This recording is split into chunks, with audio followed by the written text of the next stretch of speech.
Aung San and his family were among the many voters who turned out for Sunday's by-election in Burma, also known as Myanmar. It was the first time in 20 years that they'd seen anything approaching free and fair elections. Only 45 seats were up for grabs, not enough to change the balance of power, but nevertheless a significant event. This election is very important for our future. We want more freedom and a better economy. There's a lot riding on this vote. It's important that my children get a good education. That's very important to me. I hope that will improve in the future, along with life generally. But they're reluctant to answer any questions about the military regime and its apparent change of heart. For decades, the people of Burma have been unable to speak openly without fear of retribution. Criticism of the regime earned lengthy prison sentences. Markus Löning from Germany helped monitor the vote. He also encountered this mixture of hope and fear. As Germany's Commissioner for Human Rights, he's now appealing for international aid for Burma. I think the country has taken a huge step forwards in recent months, and that needs to be acknowledged. Particularly President Thein Sein and the other reform-minded ministers. They've taken a huge risk, personally and politically, in opening the country up. This is the person on whom everyone's hopes are riding. Aung San Suu Kyi and her National League for Democracy won 43 of the 45 seats. The Nobel Peace Laureate is the symbol of hope for a democratic future in Burma. We hope that this will be the beginning of a new era where there will be more emphasis on the role of the people in the everyday politics of our country.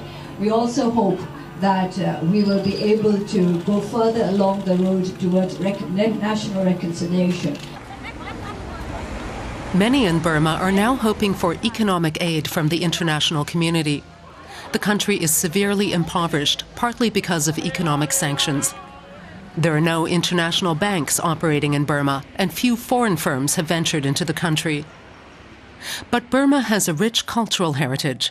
Tourism could also be key to its future economic development. And Markus Löning says that's not all. As a country, it's been blessed with fertile soil and has a strong agricultural output. It also has natural resources. It could get back on its feet within a few years and be able to feed its own people. Since 2005, Burma's military government has resided in a new custom-built capital, a city with a distinctly sterile feel to it. The government quarter has a huge parliament building and various ministries, but hardly any people. It's not clear why the same government is now moving towards democracy. And never before have the army generals been so accessible to foreign journalists. Do you expect the lift of sanctions as a kind of reward? We do not wish. That is the only we will to make a transparent and fair election. But you expect the international community to acknowledge what you do? So that is, we simply believe that there will be a very positive reflections on our correct performance. But observers like Markus Löning also take note of warnings.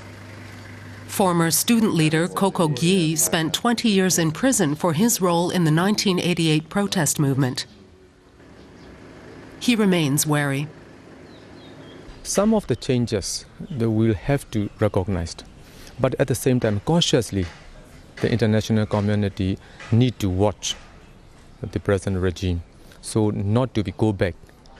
At the same time, we will have to encourage the reformists among the present government.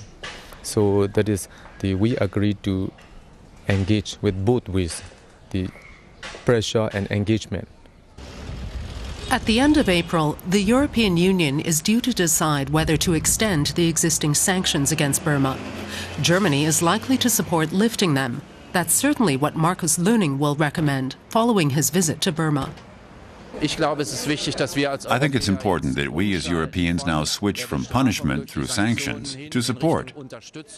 We should do everything we can to support the reforms in the country and the process of democratization and help the people here move out of poverty as quickly as possible. After last week's election rout, one thing seems likely. If the general election due in 3 years' time is free and fair, the military stands little chance of winning. But whether the military is ready to give up power is far from settled.